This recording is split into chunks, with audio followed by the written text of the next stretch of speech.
Queridos amigos, boa noite, sejam bem-vindos a mais uma reunião pública da nossa casa, da Associação Espírita Discípulos de Allan Kardec. Hoje quem vai desenvolver o estudo da noite de hoje é o nosso amigo Ricardo, que vai falar sobre bem-aventurados os misericordiosos. Mas antes disso, nós vamos fazer uma ambientação do livro Pão Nosso, por Francisco Cândido Xavier, pelo Espírito Emmanuel. A lição 178, combate interior. É uma carta de Paulo em Filipenses, no capítulo 1, versículo 30, que diz assim: tendo o mesmo combate que já em mim tendes visto, e agora ouvis estar em mim. Então, nós vamos aos comentários de Emmanuel, segundo essa passagem. Em plena juventude, Paulo pensou armas contra circunstâncias comuns, de modo a consolidar posição para impor-se no futuro da raça.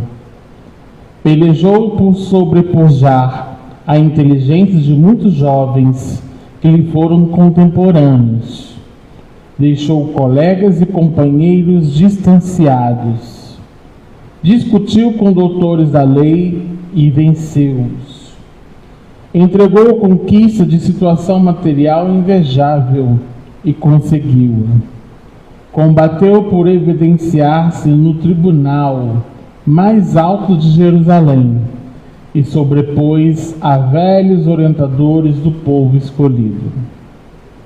Resolveu perseguir aqueles que interpretavam por inimigos da ordem estabelecida e multiplicou adversários em toda parte. Feriu, atormentou, complicou situações de amigos respeitáveis, sentenciou pessoas inocentes a inquisições inomináveis, guerreou pecadores e santos, justos e injustos. Surgiu, contudo, o momento em que o Senhor lhe convoca o espírito a outro gênero de batalha, o combate consigo mesmo. Chegada essa hora, Paulo de Tarso cala-se e escuta. Quebra-se-lhe a espada nas mãos para sempre. Não tem braços para hostilizar, e sim para ajudar e servir. Caminha modificado em sentido inverso. Em vez de humilhar os outros, dobra a própria cerviz. Sofre e aperfeiçoa-se no silêncio, com a mesma disposição de trabalho que o caracterizava nos tempos de cegueira. É apedrejado, açoitado, preso, incompreendido muitas vezes, mas prossegue sempre ao encontro da divina renovação. Se ainda não combates contigo mesmo, dia virá que serás chamado a semelhante serviço. Ora e vigia, prepara-te e afeiçoa o coração à humildade e à paciência. Lembra-te de meu irmão, de que nem mesmo Paulo, agraciado pela visita pessoal de Jesus, conseguiu escapar.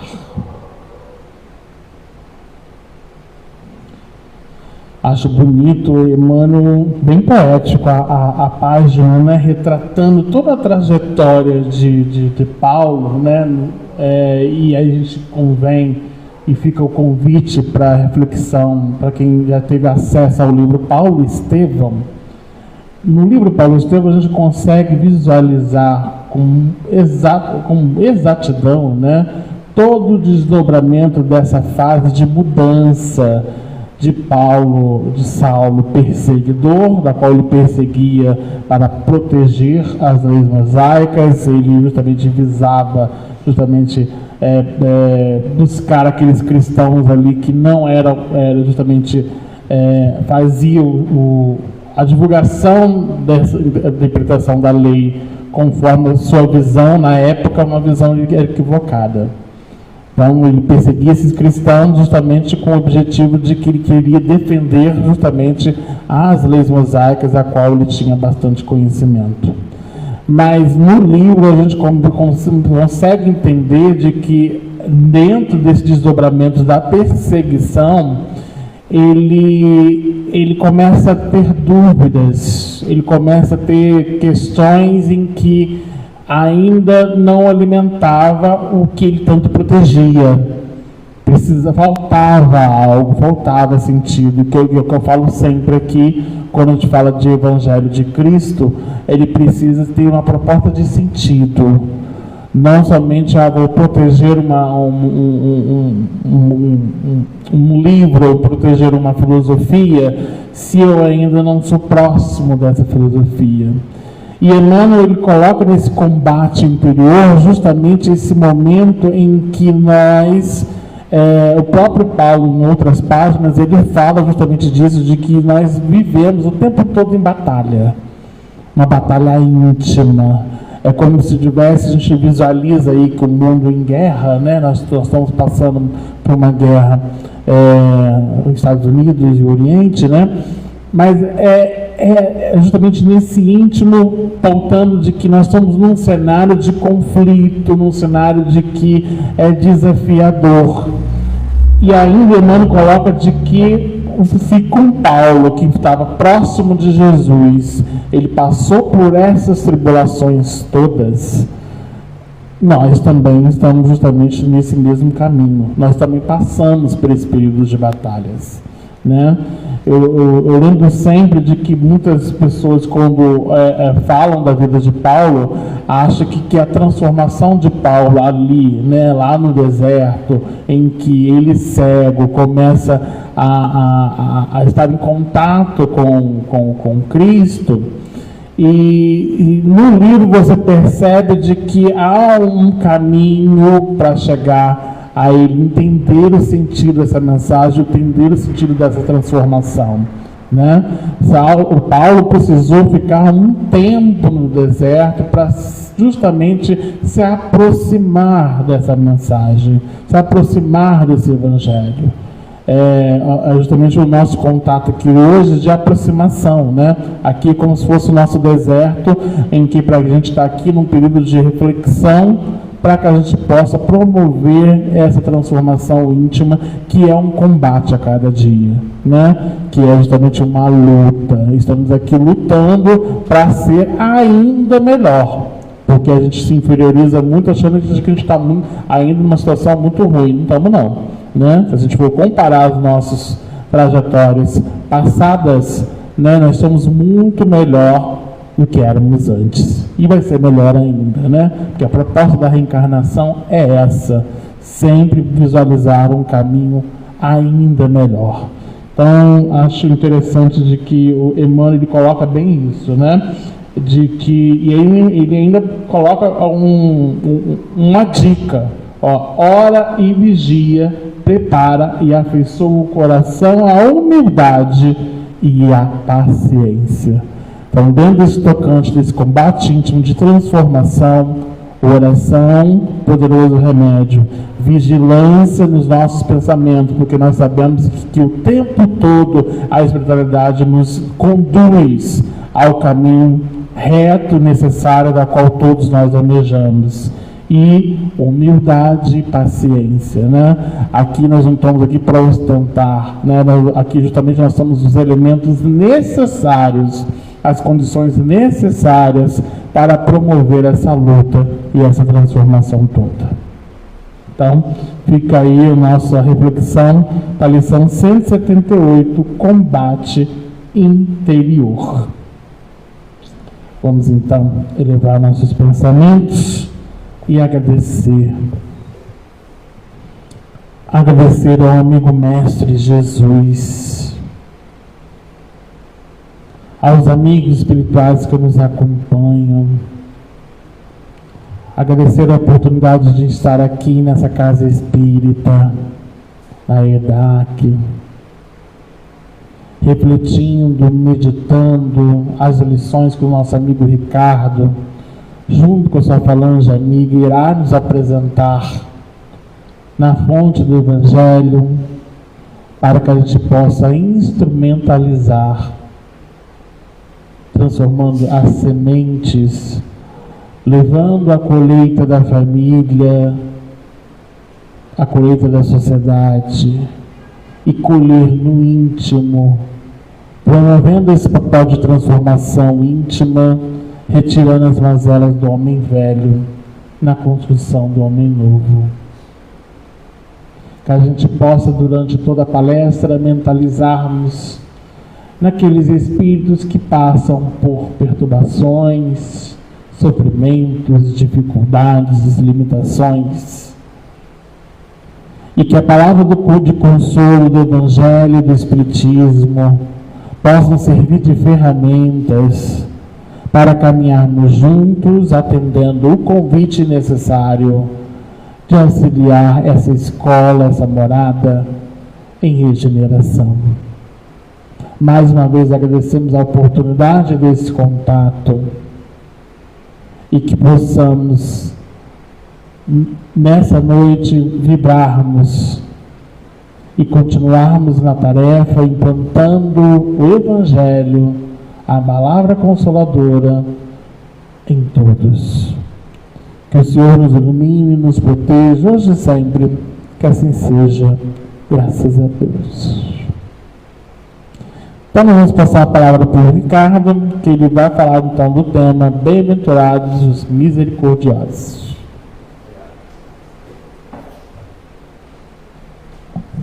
Muito boa noite a todos e todas. E toda, né? Temos só uma moça aqui hoje. É uma alegria muito grande novamente estar aqui nesta casa, trocando um pouquinho, né, sobre a palavra do Cristo, sobre o Evangelho de Jesus, à luz da doutrina espírita. Felipe nos passou esse tema, se me permite eu vou tirar aqui, tá? Consigo ficar preso aqui. Felipe nos passou esse tema, bem-aventurados os misericordiosos, é do item 10, do capítulo 10 do Evangelho segundo o Espiritismo, então a gente destacou aqui, e nós vamos falar um pouquinho dele. O capítulo começa com essas 3 passagens do Cristo, do Evangelho, retiradas de Mateus, e logo no item 1 é o que a gente vai falar. Bem-aventurados os que são misericordiosos, porque obterão misericórdia. A gente sabe, né, que o ensinamento maior do Cristo, né, amar a Deus sobre todas as coisas e ao próximo como a si mesmo, já reproduz isso para a gente. Mas ali Jesus estava, em cada mensagem que ele passa, ele está dando um exemplo diferente, porque se ele só falar amar o próximo como a si mesmo, a pessoa não vai saber como fazer. Então, em todas as bem-aventuranças, ele está falando tudo que você precisa fazer para ser uma pessoa de bem, para entrar no reino dos céus, né, que é o palavreado que ele usava à época. E ele, quando ele fala que obterão misericordiosos, que todo bem que você faz a alguém, você recebe de volta. A gente vai entrar com mais detalhe nessa passagem. Aí no item 2, já tem lá: se perdoardes aos homens as faltas que cometerem contra vós, também vosso Pai Celestial vos perdoará os pecados. Mas se não perdoardes aos homens quando vos têm ofendido, vosso Pai Celestial também não vos perdoará os pecados. Então ele falou que a gente precisa ser misericordioso, a gente vai entender o que é essa palavra misericordioso, e falou que a gente precisa perdoar a quem cometeu algo contra nós. E no item 3, ele fala assim, a anotação de Mateus: se contra vós pecou o vosso irmão, entende aqui a palavra pecou, é aquela pessoa que te fez mal. Ide fazer-lhe sentir a falta em particular. Conversa com ele em particular, a sós com ele. Se vos atender, tereis ganho o vosso irmão. Então você conversa com ele, pede o perdão dele, ou explica para ele o que aconteceu, que você ficou magoado. E se você conseguir convencer, você terá ganho esse irmão. Então, aproximando-se dele, disse-lhe Pedro: Senhor, mas quantas vezes eu perdoarei o meu irmão quando houver pecado contra mim? até 7 vezes, respondeu-lhe Jesus: não vos digo que perdoeis até 7 vezes, mas até 70 vezes 7 vezes. Jesus aqui ele nos traz uma mensagem importante que nós devemos perdoar infinitamente. Essa questão do número 7 é sinal de completude. Então, ali quando ele fala não só 7, mas 70 vezes 7, é para você perdoar indefinidamente. Não tem essa, vou perdoar então 490 vezes, a 491 já não perdoou mais. Não é isso, é para você sempre perdoar o seu irmão. Porque isso tudo está envolvido nessa questão de você ser misericordioso. Mas aí nós vamos analisar a palavra misericórdia. O que significa misericórdia? Misericórdia é um sentimento profundo de compaixão, empatia e solidariedade diante do sofrimento ou da desgraça de outra pessoa. Ter misericórdia é se sensibilizar com a dor e, sempre que possível, agir para aliviar essa dor. Então, ter misericórdia não é simplesmente você ter pena da pessoa. Não é simplesmente você fazer uma caridade a qualquer um que seja. É você se colocar no lugar da pessoa, você entender o que a pessoa está passando, né? Misericórdia é entender a miséria do outro com o coração, né? A junção da palavra aí. Então, que você também não só tenha essa compaixão pelo outro, pelo problema do outro, mas também faça alguma coisa para aliviar este problema. Então, a misericórdia também é uma questão de ação, de atitude, não é simplesmente um sentimento. Ter misericórdia vai além de apenas se entristecer com a dor alheia. É um sentimento que envolve empatia, você se colocar no lugar do outro. A misericórdia envolve você ter empatia, você entender o que está acontecendo com o seu irmão e se colocar no lugar dele. Se fosse eu que estivesse nessa situação. Compaixão, você desejar o bem e o alívio do sofrimento de outra pessoa.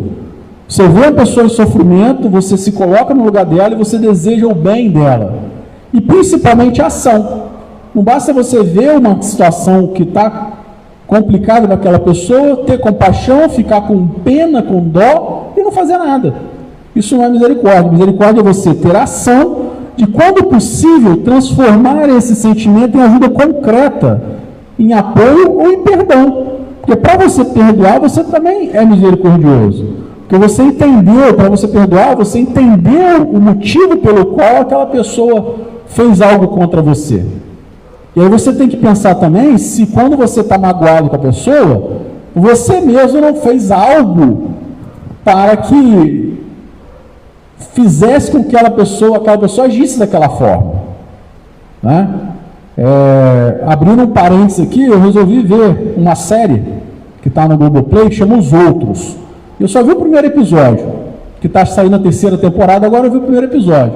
Acontece uma situação em que um filho bate no filho da outra pessoa, tal, cria um clima ruim lá, e o rapaz vai pedir desculpa, pedir perdão, e a minha moça não aceita, e ainda depois vai lá e risca o carro do outro tudo.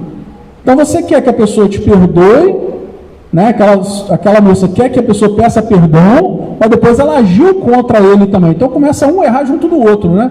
Então a gente tem que tomar cuidado para não entender que só nós estamos na situação de perdoar as pessoas. Nós também temos que pedir perdão muitas das vezes. Tá?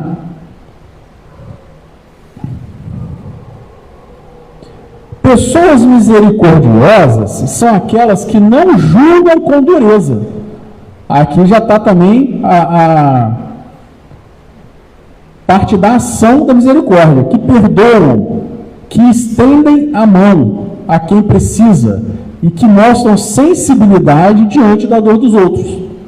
Então, o misericordioso não vai julgar, primeiro de tudo, vai estender a mão para ajudar, vai entender, vai se colocar no lugar daquela pessoa, a empatia, a compaixão e a ação, como nós já falamos. Uma pessoa misericordiosa, ela está praticando a lei de amor, a lei de justiça, de amor e de caridade. E aí eu fui lá no Livro dos Espíritos, a gente está falando do Evangelho, mas para ilustrar o que a gente está falando, eu fui lá no Livro dos Espíritos, onde tem lá o item, o título é Caridade e Amor ao Próximo, o item 886, E o Kardec pergunta aos espíritos qual o verdadeiro sentido da palavra caridade, como a entendia Jesus. Muitos gravaram a sigla BIP, né? Benevolência, indulgência e perdão. Mas poucos de nós ainda agimos de acordo com essa postura de caridade. Porque benevolência para todos. Para todos. Não é para quem é espírita, não é para quem é da minha família, não é para quem é do meu bairro. Benevolência é para todos. O que é benevolência? A bondade, fazer o bem, né? Fazer o bem para todos, indistintivamente. Indulgência para as imperfeições dos outros. É você entender, a gente vai explicar um pouquinho mais sobre o que é indulgência, mas basicamente é você entender, se colocar no lugar do outro, entender que ele tem essa questão a resolver. E você não jogar pedra nisso. Você entender, ter essa compaixão pela situação dele, pelo que ele está passando, como ele está agindo, e você não atacar essa imperfeição daquele irmão. Porque nós também temos, né, o famoso teto de vidro, né? E o perdão das ofensas. Esse é o verdadeiro sentido da caridade, segundo os Espíritos, ao qual entendia Jesus. Então, nós vamos desenvolver ainda esse processo aqui durante nossa conversa. A benevolência. O que seria benevolência? O amor e a caridade são... Isso aqui está logo no início, na resposta dessa questão de 186, tá? O amor e a caridade são um complemento da lei de justiça, pois amar ao próximo é fazer-lhe todo o bem que nos seja possível, fazer todo o bem que seja possível, não somente o que deu para fazer, e que desejaríamos que nos fosse feito. Isso é fazer o bem aos outros. Tal o sentido dessas palavras de Jesus: amai-vos uns aos outros como irmãos. Então a benevolência é você fazer todo o bem que seja possível você fazer, assim como você gostaria que fosse feito para você. A indulgência. Na indulgência se caracteriza por essa frase: não julgueis para não seres julgados, porque no texto ali ele vem explicar para a gente que com a mesma moeda, com o mesmo peso que você julga as pessoas, você é julgado também. Então não julgueis para não seres julgados. Atire a primeira pedra aquele que estiver sem pecado. Aí nós lembramos aqui da passagem da mulher surpreendida em adultério, né? Os fariseus levaram lá em praça pública a mulher que tinha sido surpreendida em adultério, e aí vale um parênteses aí, né? Ela não estava sozinha. Onde está o homem também que estava com ela? Né? Somente ela, pela lei da época, ela deveria ser apedrejada, porque ela estava cometendo adultério. E aí Jesus pergunta, né? Primeiro ele se silencia, fica lá escrevendo no chão, e eles falam: Jesus, essa mulher foi pega em adultério. De acordo com a lei, nós devemos apedrejá-la. Qual é a tua posição quanto a isso? Se ele fala para não apedrejar, ele está indo contra as leis mosaicas. E aí os fariseus iam aproveitar esse momento para o deslize de Jesus. Se ele fala para apedrejar, ele está vindo contra a lei de amor que ele prega. Então fizeram realmente para tentar Jesus ali. E Jesus começa a pensar, e ele fala: quem de vós não tiver pecado, atire a primeira pedra. E é interessante, um detalhe muito importante nessa passagem, que fala assim: foram saindo um a um, do mais velho para o mais novo. Porque quanto mais idade nós temos, isso é muito interessante, esse pequeno detalhe da passagem, mais erros nós cometemos, né? Durante a nossa jornada. E aí, ninguém ali estava isento de também ter cometido algum pecado. E até o ponto que todos foram embora, e aí Jesus fala, né? Mulher, cadê os que te acusaram? Ah, ninguém, todos me absolveram, então eu também te absolvo. Vai e não voltes a pecar, vai e não peques mais. Mas ali, por que eu trouxe esse trecho aqui para essa nossa análise? Exatamente porque nós temos o hábito de julgar e apedrejar as pessoas o tempo todo. pelos atos menores das pessoas. Hoje, com a internet, essa lixação, esse apedrejamento, ele é diário. O famoso cancelamento, né? E a pessoa faz uma coisa errada e ela, em vez de ser acolhida, ela é apedrejada, virtualmente falando, né? Graças a Deus, a gente não tem mais aquela época de realmente matar a pessoa pedrada. Então, a indulgência é você entender o que aconteceu com aquela pessoa e até ajudá-la a sair dessa situação. Jesus, nesse momento, ele teve indulgência máxima ali com ela. Ele não a criticou. Ele sabia que o que ela fez era errado, assim como é errado até hoje, né? Tanto ela quanto o homem que também estava envolvido na situação. Mas Jesus não a julgou, escutou e viu, quem não tiver pecado, que atire a primeira pedra. E ele praticou essa questão dessa indulgência.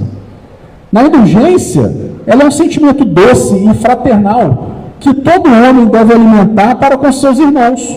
Devemos entender a situação de cada irmão nosso, mas qual bem poucos fazem uso. Volto a falar, nós temos várias pedras na mão preparadas para criticar e para julgar os irmãos. Isso somos todos nós, a maioria da humanidade. Então, se você vê uma situação acontecendo, primeiro você julga, para depois pensar por que aquilo ali pode ter acontecido. Poxa, mas será que aquela pessoa ali tem algum motivo para ela ter feito daquele jeito? Que seja um motivo do desconhecimento, que seja um motivo da ignorância. Será por que ela estava praticando aquele ato daquela forma?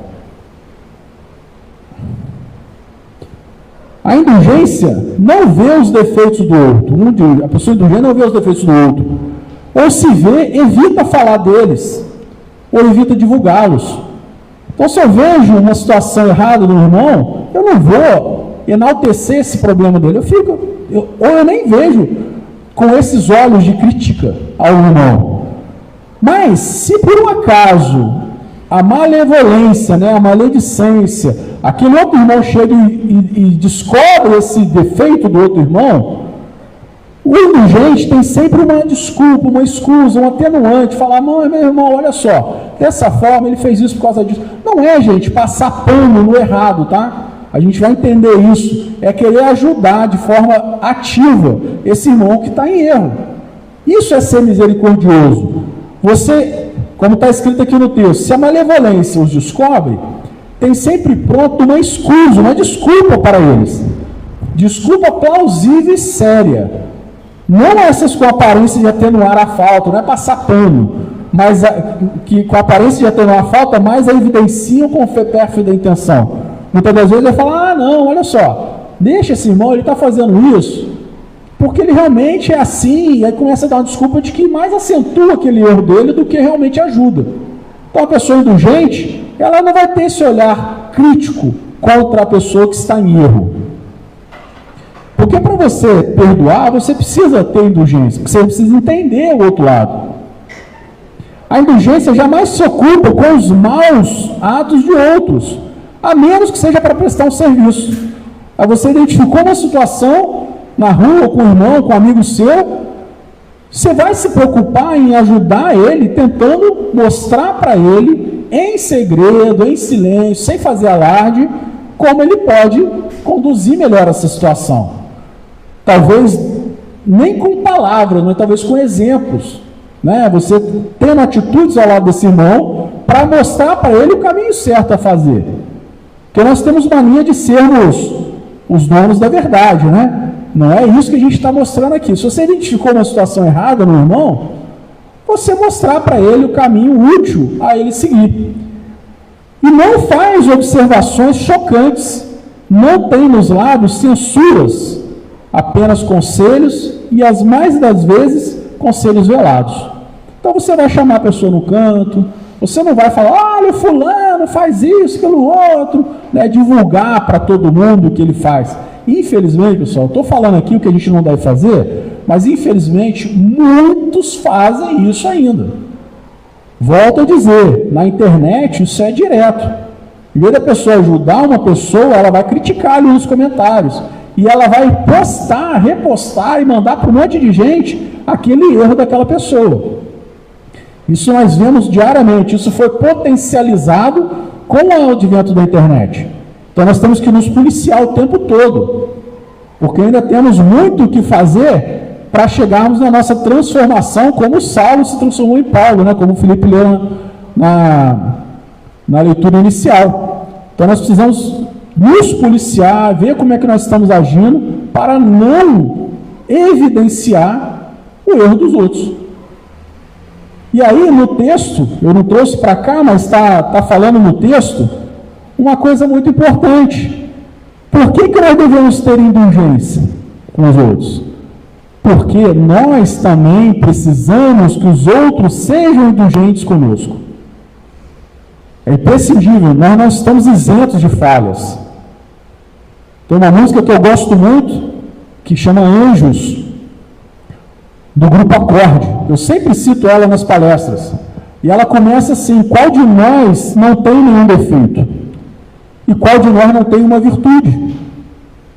Todos nós temos defeitos ainda, mas todos nós também temos muitas virtudes.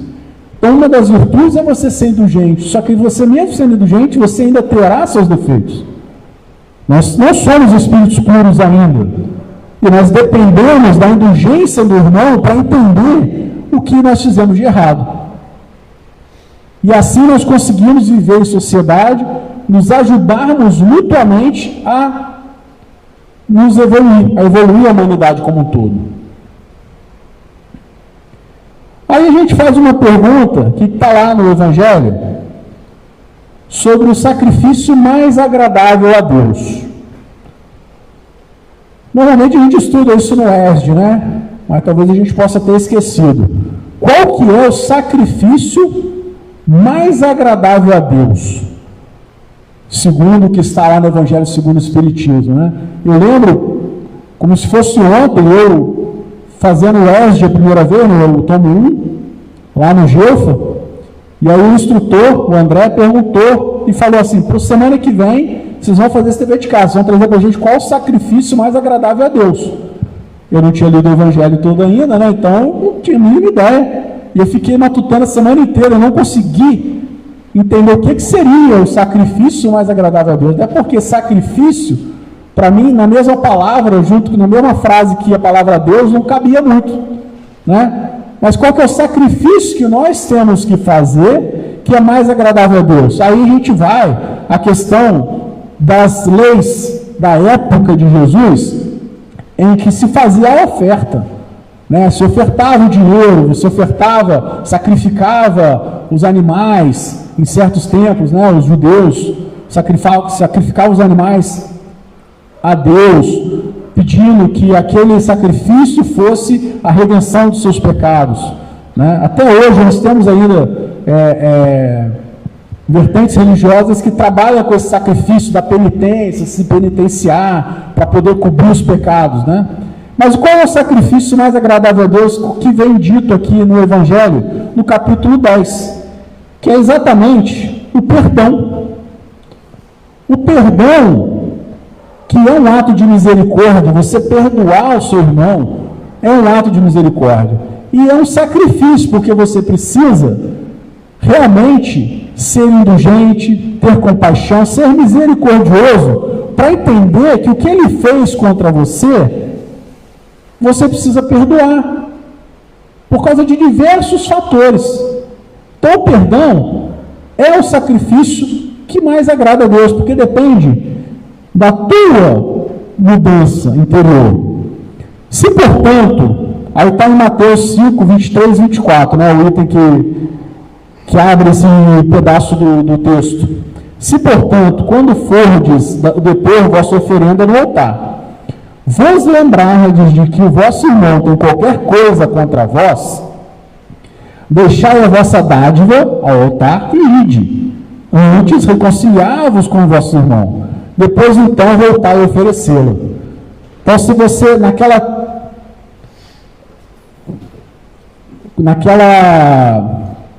como se praticava anteriormente, fugiu a palavra, mas como se praticava anteriormente naquela época, Você ia lá, depositava o dinheiro, fazia o depósito da oferenda, né?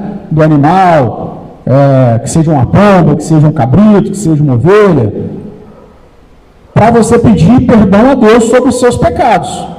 E aí Jesus fala, peraí, você está tentando pedir perdão a Deus sobre os seus pecados, dentro desse rito exterior, mas você não pediu perdão ao teu irmão.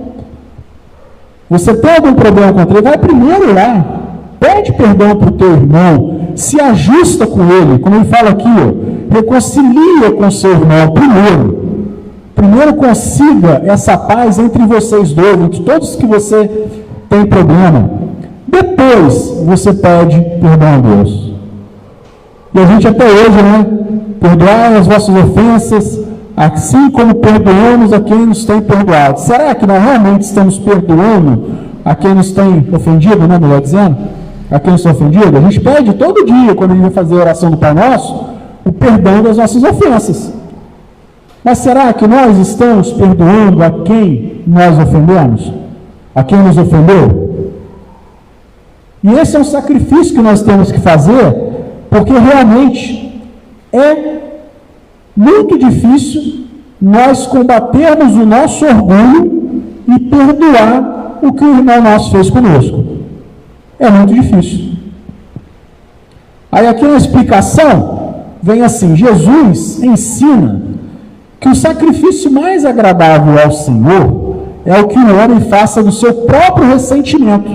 Você precisa se livrar desse sentimento, porque quando você perdoa, aquele sentimento de mágoa contra aquela pessoa se dissipa. Que antes de se apresentar para ser por Deus perdoado, precisa o homem haver perdoado e reparado o agravo que tenha feito a algum de seus irmãos. Então você vai perdoar e também pedir perdão. Porque a gente está falando muito de perdoar, como se nós fôssemos só quem precisa perdoar. Mas também nós precisamos pedir perdão. Então isso aqui é uma via dupla, onde você precisa perdoar para ser perdoado também, né? Esse sacrifício que você precisa fazer, que era um culto exterior à época de Jesus, praticado pelos judeus, uma prática exterior de sacrificar animais para pedir perdão a Deus, a gente precisa fazer diariamente conosco mesmo, esse sacrifício maior de perdoar e ser perdoado. Não é só entregar para o perdão de Deus, a gente precisa ser perdoado aqui na terra, pelos nossos irmãos. E a gente precisa pedir perdão. E é interessante que quando você pede perdão, você está fazendo a sua parte. Você está num processo de solicitar esse presente que o seu irmão pode te dar. Mas, se ele vai te dar o perdão ou não, aí é dele. Se ele te der esse perdão que você pediu, aí você está ganhando esse presente. Mas a sua parte você fez. A sua parte, que foi pedir o perdão, você fez. Se ele não perdoar, com o tempo, talvez a coisa se acerte, porque ele não está ainda conseguindo praticar a indulgência, conseguindo praticar o perdão, como Jesus nos pede. E da mesma forma, se alguém vem te pedir perdão, gente, não é fácil você simplesmente perdoar. Não é fácil. Porque primeiro que não vem com a palavra perdão, vem com me desculpa aí, foi sem querer, eu estava brincando. Só que o seu orgulho foi ferido. E às vezes até você foi ferido fisicamente ou emocionalmente, muito gravemente. Principalmente emocionalmente. E é você se livrar de todo esse rancor, esse ressentimento, como diz aqui, é muito difícil para nós ainda. Só que esse é o sacrifício que nós precisamos fazer, porque isso é agradável a Deus. Mas nós temos dois tipos de perdão, né? Quando eu falo de perdoar, é perdoar de verdade. Porque nós temos o perdão dos lábios, da boca para fora, que é o orgulho. Então o irmão vem te pedir perdão, e você fala, tudo bem, mas não passa perto de mim nem pintado de ouro mais, hein?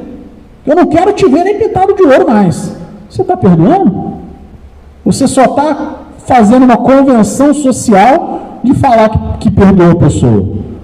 O perdão dos lábios, ele impõe condições humilhantes ao ofensor.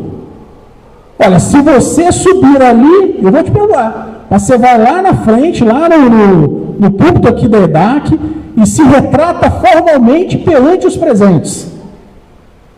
Isso é perdoar? Você está impondo uma condição humilhante para aquela pessoa vir aqui para você perdoar. Então você está perdoando dos lábios para fora.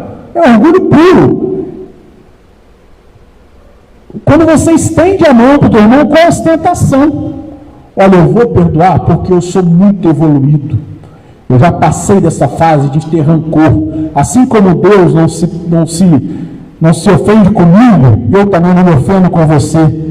Eu estou estendendo a mão do perdão, mas com ostentação de que eu sou melhor do que aquela pessoa. Isso é perdão dos lábios para fora, porque na verdade você não está perdoando nada.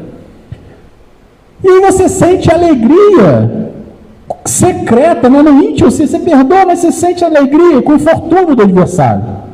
Esse tipo de perdão, pessoal, é apenas uma forma disfarçada de satisfazer o seu orgulho, de satisfazer uma convenção social e falar que você perdoou.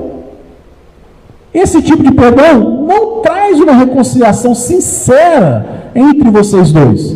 Então, esse tipo de perdão, não adianta você ir lá se reconciliar com o seu inimigo desta forma e voltar lá e pedir perdão a Deus.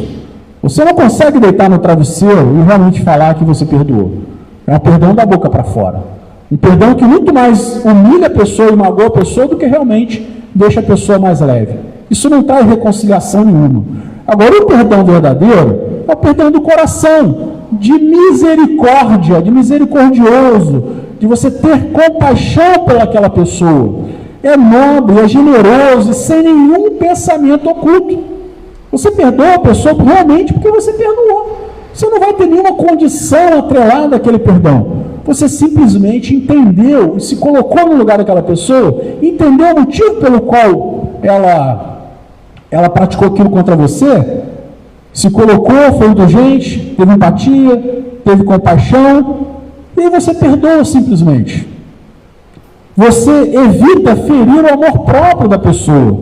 Você em segredo, você fala, mas você não vai sair falando para todo mundo, olha, eu perdoei fulano, eu perdoei ciclano, porque isso não é sinal de evolução moral nenhuma. Agora, você perdoar e ficar quieto na sua, simplesmente se resolver com o seu irmão, porque é com você e com Deus. E o perdão lança um véu absoluto sobre o passado. Aquela situação está esquecida. E é interessante essa analogia do véu, porque no véu você entrevê pelo problema.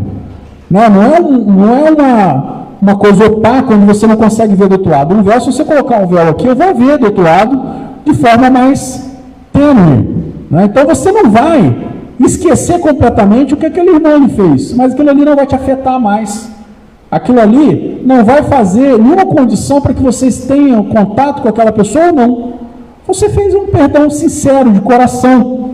Você esquece completa e absolutamente as ofensas. Você não esquece o que aconteceu, mas você esquece as ofensas. Isso te granjeia uma simpatia espiritual. Isso é muito importante para a nossa evolução. Porque Jesus nos pede para perdoar os nossos adversários. Nós vamos falar ainda como que isso implica, não só na nossa vida atual, nessa encarnação, mas isso tem consequências futuras, até no plano espiritual e numa próxima encarnação que viermos a ter. Porque nós precisamos realmente granjear essa simpatia espiritual. Na situação anterior, você não tem reconciliação sincera, você muito pelo contrário, a pessoa ficou com mais raiva de você ainda. Ela te ofendeu, você fingiu que perdoou e ela ficou com raiva de você. Agora ela precisa te perdoar pelo que você fez com esse perdão da boca para fora. Agora, quando você perdoa do coração, de verdade, você garante essa simpatia espiritual aqui. Perdoar os adversários. Acho muito interessante que no próprio Evangelho veio trazendo essa expressão, que era um dito popular: morto o animal, morto o veneno. Para nós que entendemos sobre a reencarnação, nós sabemos que com a morte não acaba, tudo continua. Então, isso é um dito popular de quando você está em briga com um amigo, se aquele amigo morreu, acabou aquele problema. Será? Né? Igual aquela atende, né, que está na internet enchendo a nossa paciência. Será? Claro que não. Porque se você não reconcilia com aquele teu amigo, ele passa para o plano espiritual, continuando sendo a mesma pessoa, com os mesmos ressentimentos que tem de você. Então, quando é morto o animal, morto o veneno, não, gente. Essa analogia não serve para nós com relação ao perdão. Porque aquele irmão continua com muito ressentimento de você. Ou você continua com muito ressentimento dele. E você vai nutrindo esse ressentimento, isso vai te causando cada vez mais angústia. A morte, como sabemos, não nos livra dos nossos inimigos. Os espíritos vingativos perseguem muitas vezes com seu ódio no além-túmulo aqueles contra os quais guardam rancor. Isso, pessoal, nós vemos diariamente nas reuniões mediúnicas. Maiores problemas de obsessão, ou também às vezes do espírito estar desencarnado e sofrendo, é que ele tem casos a resolver com outros irmãos, que ele não resolveu enquanto estava encarnado. E aí fica buscando, procurando, às vezes encarnações e encarnações, buscando aquela pessoa. E não se resolve. E muitas das vezes é um ciclo. Numa encarnação, A mata B. E aí ficam alimentando esse ódio. Aí vai os dois para o plano espiritual, volta os dois para a Terra. B mata A. E aí o outro quer se vingar. E fica. E fica. Quantas vezes a gente já conversou com espíritos em que esse ciclo de vingança familiar entre uma família com a outra, lembra dos Berdinazzi, dos Mezenga, né, da novela? Aqueles rixas de família. Quantas vezes a gente conversou com espíritos em que estava séculos nesse ciclo? Uma vez um é o algoz, outra vez o outro é o algoz. Um é o algoz, outra vítima, outro algoz. E fica nisso. Enquanto você não perdoa, não se ajusta de forma concreta, você não consegue se livrar desse ciclo vicioso. Eu gostei muito de uma analogia que o Jorge Alahá trouxe sobre perdão, que é maravilhoso. Eu sempre repito isso nos estudos e vou repetir a síntese dela aqui com a gente. Ele falou assim: existe perdãozinho e perdãozão. O que é o perdãozinho? Fui sair daqui, cheguei ali, minha moto está parada ali, o irmão foi dar ré ali para sair com o carro e derrubou minha moto. Ficar chateado com ele, brigar com ele e tal. Mas aí eu, estava de cabeça cheia, desculpa, meu irmão, desculpa, eu não te vi e tal, beleza. E aí você perdoa o que aconteceu ali, material e tudo mais. Então, perdão, como o Jorge Alahá trouxe, né, perdãozinho é aquele que você consegue numa mesma vida se entender e se resolver, né? Agora, existe o perdãozão, aquele que é quase impossível você conseguir perdoar uma pessoa. Aí ele deu um exemplo bem forte, que a gente vê muito nas reuniões mediúnicas, e por isso esse motivo das sucessivas reencarnações de perseguições entre um e outro, onde não se perdoam, que um irmão chega lá, uma pessoa chega lá na tua casa, acaba com toda a sua família, deixa você por último, para você ver tudo, e depois acaba com você. Esse perdão você não consegue numa encarnação só. Aí você começa a perseguir, porque você precisa se vingar, o seu orgulho está ferido, você precisa se vingar, e começa essas reencarnações que você vai buscando essa vingança. E aí ela traz uma forma muito interessante. Deus é tão bonito, tão justo, tão infinitamente justo e bom, que Ele nos faz nascer na mesma família, um filho do outro. Aquele que matou vem como filho do que foi morto. Aí o seu ódio que você tem daquela pessoa, você recebe aquela criança, aquele olhar ingênuo, você inicialmente pode até sentir aquele mal-estar, mas é um bebê que você vai cuidar, que você vai amar, você se sente na obrigação de amar. E aí você começa a criar memórias espirituais de bons momentos com aquela pessoa. E aí você vai reencarnando várias vezes com aquela mesma pessoa. Várias vezes. Quando chega um tempo em que você tem muito mais memórias boas com aquele espírito do que o que ela fez com você lá 50 encarnações para trás. E aí você realmente conseguiu perdoar. Então essa história nos mostra que não adianta a gente falar assim, você tem que perdoar. Tem perdão que é muito difícil você perdoar sem uma ajuda. E essa reencarnação, quando você vem junto, aprendendo a amar, isso mostra a beleza da reencarnação. Você vem com um irmão que foi um problema com você no passado para vocês se aprenderem a amar. Esse é o objetivo da encarnação, quando você recebe um irmão desafeto na mesma família. Então, perdoar os adversários é importantíssimo, porque nesse fato reside a causa da maioria dos casos de obsessão. O obsidiado e o possesso são, pois, quase sempre vítimas de uma vingança. É exatamente isso que a gente acabou de falar. Aqui vem ficou meio escuro aqui, mas basicamente é isso que a gente falou. Teve uma agressão, um rancor no mundo físico aqui, vai todo mundo para o plano espiritual, aí espera lá, o vingativo espera até você encarnar, porque você está com mais peso no plano espiritual, você está mais livre de ação. Quando você está encarnar, você está mais preso. E aí vem a obsessão. Ele vai te obsidiar por causa dessa vingança. E querer que você volte para o plano espiritual. Quem trabalha em reunião mediúnica sabe que isso é um ciclo que acontece toda reunião. A gente vê isso acontecer sempre. Em reuniões de obsessão, principalmente. Tá? E aí no capítulo tem várias mensagens sobre a questão do perdão, que é muito interessante. E eu selecionei algumas. Na verdade, eu pedi para a IA selecionar algumas. Ela fez a leitura do capítulo e destacou trechos importantes. Eu acho importante a gente falar isso. E o que é legal quando a gente faz esse processo de pedir para a inteligência artificial, de acordo com o prompt que você passa, destacar os pontos importantes, é legal quando você vê que os pontos destacados pela IA são os que você destacou no livro antes de pedir para ela. Isso é muito legal, porque realmente você identificou pontos importantes. Claro que eu tenho uns que eu destaquei diferente e tal, e eu trouxe com a junção dos que eu destaquei e o que a IA destacou. Nesse capítulo 10, da instrução dos Espíritos, tem várias mensagens dos Espíritos, uma delas é o Simeão. Está aqui, o rancor é um veneno. Ouvidais, esqueçai o mal e pensais apenas no bem que pode fazer. Ficar nutrindo rancor é muito ruim. Você conversar com uma pessoa que está rancorosa com o outro, você vê que a energia dela é pesada. Isso te faz mal. É um veneno, realmente. Seja indulgente. A indulgência atrai, a calma ergue. Aqui está ergue, né? Digitei errado ali.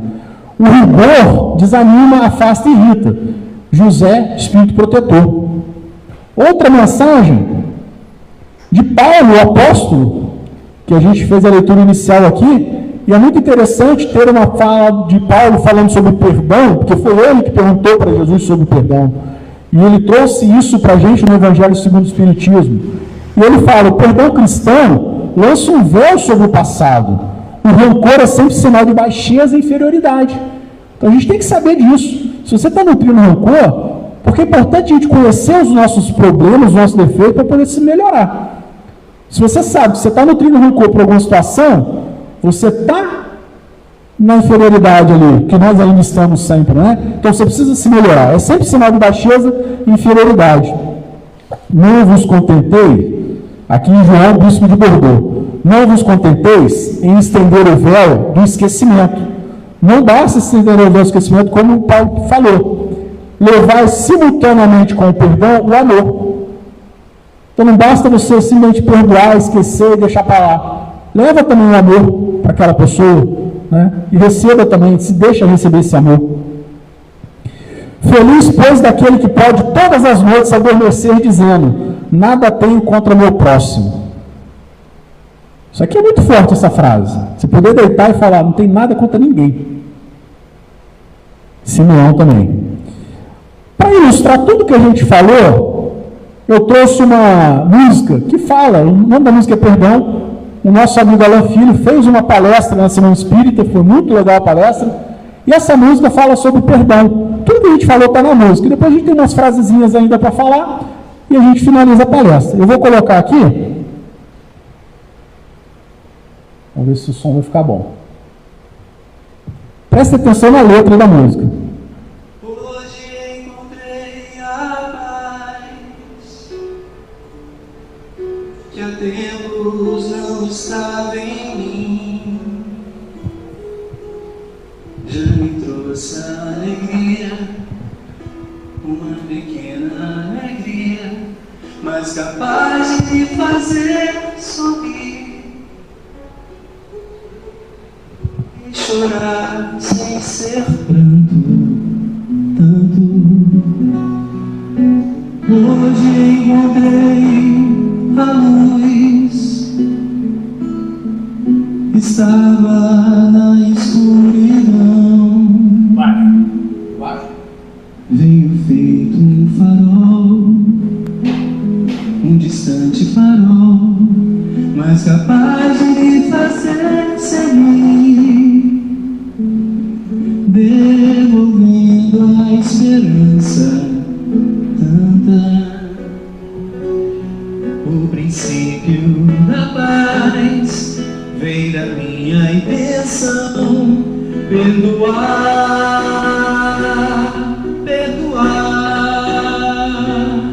encontrar essa luz vem da mesma razão, perdão, pedir perdão. Hoje encontrei a paz que há tempos não estava em mim, já me trouxe alegria, uma pequena alegria, mas capaz de me fazer sorrir e chorar sem ser pranto. Tanto, tanto, tanto. Hoje encontrei a luz, estava na escuridão, veio feito um farol, um distante farol, mas capaz de me fazer seguir, devolvendo a esperança tanta. O princípio da paz vem da minha intenção, perdoar,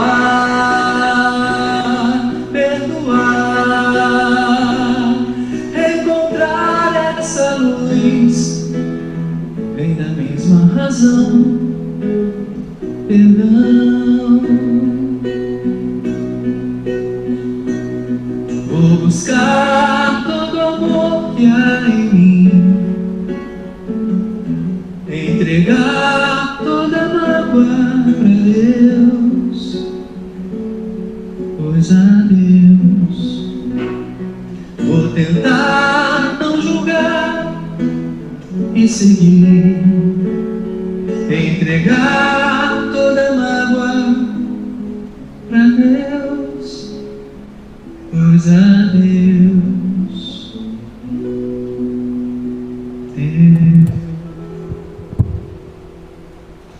Interessante que ele fala.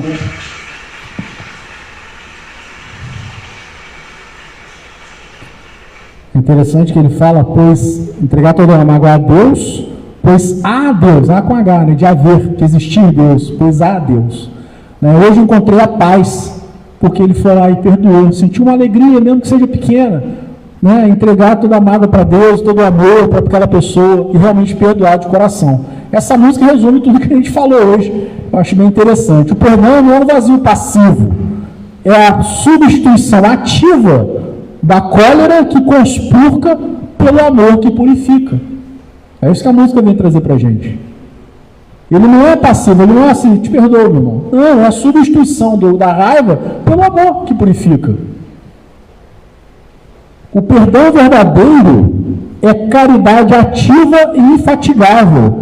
Vocês viram não sei se deu para vocês verem, na blusa que o Alan estava usando, estava escrito assim, coração, aí o oração, você estava vermelho, como se fosse tirar, oração e ação. E é exatamente a questão da misericórdia. Vem trazer essa mesma mensagem do misericordioso, que será, né, bem-aventurados misericordiosos, porque receberão misericórdia. Então, o perdão verdadeiro é uma caridade ativa, infatigável, incansável. Somos chamados a seguir o modelo divino, carregar a nossa cruz com coragem e subir penosamente o nosso Calvário, sabendo que no cume desta montanha de progresso encontraremos finalmente a glorificação e o repouso, quando formos espíritos puros, para poder trabalhar junto de nosso Senhor Jesus Cristo na elevação moral da humanidade também. Muito obrigado. Que Jesus nos abençoe hoje, agora e sempre. Graças a Deus.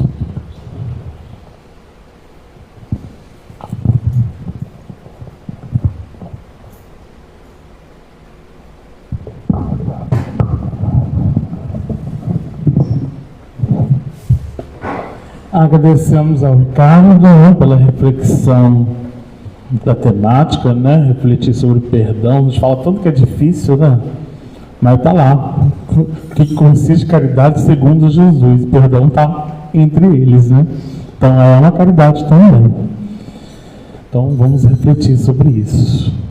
Meus amigos, nessa sexta-feira, é a última sexta-feira do mês, então nós vamos fazer aquele tradicional chá entre os amigos da IDAC, né? A gente promove uma roda de conversa com um cafezinho no final, um café compartilhado no final, e todo esse evento tem sempre uma roda de conversa temática, e não por coincidência, tá, gente? Eu acho que a gente faz o calendário, mas a programação do chá é diferente das palestras, mas vai falar de perdão, vamos falar de perdão também. Então, o pessoal que está aqui, que foi para o chá, já tem aí instrumento de sobra, né? Subsídio de sobra. Inclusive, tem até a música, que eu não conhecia a música. Não conhecia a música. Do Alan, que também dá para a gente trabalhar. Então, sexta-feira agora, né? Nós vamos ter nosso chá entre amigos da IDAC às 19h30, tá? Então, eu trago um item do café e vamos conversar um pouquinho sobre perdão também, tá bom? Domingo agora, nós estamos definindo ainda o orador, porque o Pedro Lacerda ele não vai poder, porque tem uma reunião do conselho na casa espírita dele. Então a gente vai finalizar e vai divulgar isso com vocês muito em breve, tá? Na próxima quarta-feira, nós vamos ter a palestra com o Luiz Feijolo, que ele vai encerrar falando para a gente, encerrar o mês, né, falando para a gente sobre o comércio pelo começo, uma campanha que visa o estudo das obras básicas, tá? Então, o Feijolo vai estar aqui na próxima quarta-feira. Lembrando que também, todas as segundas-feiras, às 19 horas, nós temos o estudo sistematizado da doutrina espírita. Nós estamos estudando os módulos conforme os tomos da Federação Espírita Brasileira. Então fique à vontade para comparecer às 19 horas, o estudo está bem bacana. E nós temos também um plantão de passe na segunda-feira, às 8 horas da manhã, com o senhor Altamir que está aqui, né? Então, participe das nossas atividades. Quem tiver alguma dúvida, tem sempre alguma divulgação ou no quadro ou tão perto do livro de assinatura, tá bom? Vamos levar nosso pensamento então. Agradecer ao amigo Mestre Jesus pela oportunidade bendita de estarmos nessa casa de caminho, aprendendo um pouco mais das lições desse teu Evangelho, que a gente possa hoje, ao ouvir as palavras, refletir, meditar essas palavras aqui citadas, anunciadas, que possamos levar esse instrumento desse Evangelho, desse consolo, aos amigos que passam por perturbações, por conflitos, sofrimentos, que a gente possa acalentar essas dores, ofertando o consolo que o Espiritismo nos traz, traduzindo a mensagem consoladora de Cristo, envolvendo a todos e firmando o nosso compromisso de auxílio nesse planeta em regeneração, que passa por essa transformação planetária, essa transição planetária, mas ao mesmo tempo entendemos que estamos aqui todos nós colaborando, sendo agentes desse processo de transformação. Mais uma vez agradeço a oportunidade de estarmos nessa casa e que possamos vibrar e agradecer aos trabalhadores, frequentadores, participantes e voluntários dessa casa, e que a gente possa estender a comunidade, as vizinhanças, agradecer também à nossa cidade, ao nosso estado, o país e o mundo, em que a gente possa envolver e emanar as nossas vibrações para auxiliar esse nosso caminho reto rumo à transformação de um homem de bem. Que o Senhor nos ilumine e nos proteja hoje e sempre. Que assim seja. Graças a Deus.